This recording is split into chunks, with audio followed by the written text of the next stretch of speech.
नमस्कार, बहुत स्वागत है आप सभी का। मैं हूं आपके साथ मनु तेवतिया। बुलेटिन की शुरुआत करते हैं बड़ी खबर के साथ। तो रायपुर से हमें मिल रही है, सूत्रों के हवाले से जानकारी आ रही है कि छत्तीसगढ़ के बीजेपी प्रत्याशियों की पहली लिस्ट पर मुहर लग गई है। कल दिल्ली में हुई बैठक में फाइनल मुहर लगी है। सभी 11 सीटों के प्रत्याशियों के नामों पर चर्चा हुई है। 29 फरवरी को दिल्ली में होगी बैठक के बाद जारी हो सकती है लिस्ट। ज्यादातर सांसदों का टिकट कट सकता है, ये भी सूत्रों के हवाले से बड़ी जानकारी आ रही है। छत्तीसगढ़ के बीजेपी प्रत्याशियों की लिस्ट पर मुहर लग गई है, ये सूत्रों के हवाले से बड़ी जानकारी आ रही है। और 29 फरवरी को बीजेपी की लिस्ट भी सामने आ सकती है। जी मीडिया संवाददाता सत्यप्रकाश हमारे साथ ज्यादा जानकारी के साथ जुड़ गए हैं। सत्यप्रकाश, विधानसभा चुनावों में भी भारतीय जनता पार्टी ने 18 प्रत्याशी पहले ही घोषित कर दिए थे। क्या उसी रणनीति के तहत लोकसभा के लिए पहले से ही ऐलान कर दिया जाएगा प्रत्याशियों का?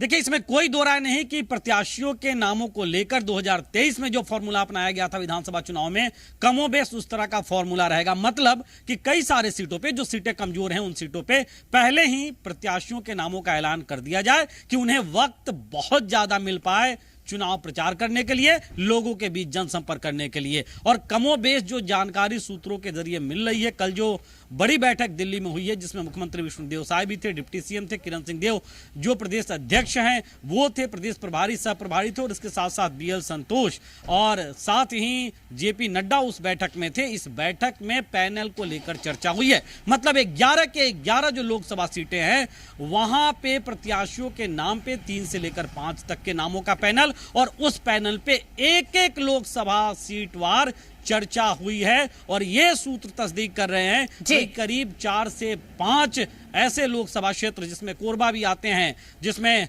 बस्तर भी आता है, जिसमें सरगुजा भी आता है, जांजगीर चांपा आता है, ऐसे लोकसभा सीटों के लिए लगभग नाम फाइनल हो गया। लेकिन ठीक है, मैं इसी पर हमारे साथ कांग्रेस की तरफ से संचार प्रमुख सुशील आनंद शुक्ल जी जुड़ गए हैं। सत्यप्रकाश, फिर आप अपनी बात पूरी कीजिएगा, उनसे मैं पहली प्रतिक्रिया ले लेती हूँ। सुशील आनंद शुक्ल जी, खबर यह आ रही है कि बीजेपी की तरफ से 5 लोकसभा सीटों के लिए प्रत्याशी ऑलमोस्ट फाइनल कर लिए गए हैं। 29 को लिस्ट भी आ जाएगी।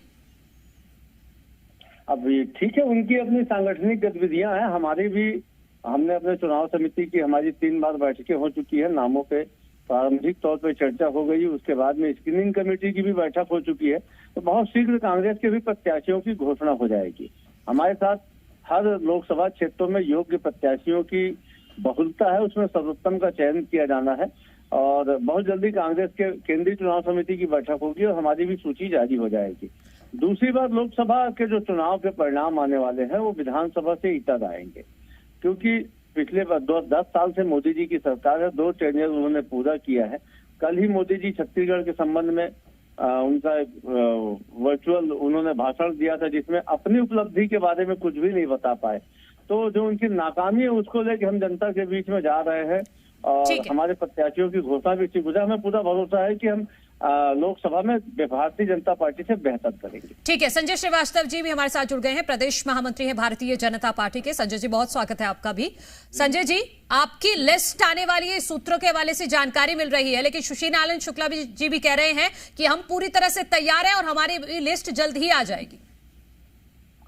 जी, निश्चित रूप से सुशील आनंद शुक्ला कांग्रेस तैयार है, और इनकी तैयारी कब परिणाम में परिवर्तित होती है तो समय बताएगा आपको। पिछले विधानसभा चुनाव में बहुत बड़ी बड़ी बातें करे, लेकिन बीजेपी की लिस्ट पहले डिक्लेयर हो गई, इनकी लिस्ट आते आते बहुत देर हो गई और ये सत्ता से बाहर हो गए। तो मुझे लगता है, देखिए, हम तो विधानसभा चुनाव जीतने के अगले दिन के से ही हमारी लोकसभा की तैयारी प्रारंभ हो गई थी, और लगभग जो आधा काम कहना चाहिए, एक बेसिक जो तैयारी होती है किसी चुनाव के लिए, वो हमने पूरी कर ली है। अब प्रत्याशी चयन जो सबसे महत्वपूर्ण मसला होता है, उस पर भी बैठकें चल रही है। पर्यवेक्षक की मीटिंग हो गई, प्रदेश चुनाव समिति की बैठकें हो गई दिल्ली के अंदर में। जो प्रारंभिक बैठक होती है, केंद्रीय चुनाव समिति की बैठक तो नहीं, लेकिन प्रारंभिक जो चर्चाएं होती है प्रदेश और राष्ट्रीय नेतृत्व में, वो सब चर्चाएं चल रही है। बहुत शीघ्र कुछ सूची डिक्लेयर होगी, एक साथ तो नहीं, लेकिन कुछ देश की कुछ सीटों पर ये सब डिक्लेयर होंगी। तो मुझे लगता है एक व्यापक तैयारी, एक चुनाव को जीतने के लिए जो बहुत धरातल पर जाकर तैयारी और ऊपरी तैयारी जो आवश्यकता होती है, बीजेपी उसको बहुत पुख्ता तरीके से कर रही है। एक वातावरण भी पक्ष में है, बहुत अच्छा वातावरण है। माननीय मोदी जी के साथ मिलकर लोग चाहते हैं कि देश का नेतृत्व करें। बावजूद इसके हम चुनाव जीते हैं, लेकिन हम बहुत गंभीरता के साथ में बूथ लेवल पर जाकर नीचे लेकिन संजय जी, खबर तो ये भी है सूत्रों के हवाले से कि ज्यादातर सांसदों के टिकट कट सकते हैं, यानी कि नए उम्मीदवार आप लेकर आ रहे हैं, तो फिर आपका क्राइटेरिया क्या होगा? नहीं, देखिए ऐसा है, ये विषय जो रहते हैं वो प्रदेश नेतृत्व चर्चा करता है केंद्रीय नेतृत्व से। बहुत सारे इस तरह के जो प्रयोग होते हैं कि क्या बेहतर हो सकता है, परफॉर्मेंस होता है और नए लोगों को मौका होता है। आजकल के दौर चल रहे हैं इस तरीके की कि अन्य कार्यकर्ताओं को कैसा मौका मिले, यूथ को कैसा मिले, तमाम प्रकार के विषय रहते हैं। इस पर केंद्रीय नेतृत्व विषय को तय करता है। कुछ समीकरण होते हैं, इक्वेशंस होते हैं, बहुत सारी चीजें होती है। उस आधार पर ये टिकटें तय होती है। केवल ये नहीं कि बदलना है तो बदल दें, पूरा बदलना है नहीं बदलना है। आपने देखा था 2019 में भारतीय राजनीति के 60, 70, 80 वर्षों के अंदर में पहली बार ऐसा हुआ था कि किसी एक राजनीतिक दल ने अपने सभी सांसदों की टिकट काटकर नए लोगों को मौका दिया था। इतना बड़ा निर्णय करने के लिए भी ताकत चाहिए। तो मुझे लगता है प्रयोग, नई चीजें, विधानसभा के अंदर में नए लोगों को मौका, मंत्रियों को बदलना, नए मुख्यमंत्रियों को लाना, ये सब चीजें बीजेपी में ही संभव होती है, क्योंकि हम परिवारवाद, तुष्टीकरण या एक ही व्यक्ति के पीछे चलने वाली पार्टी नहीं है।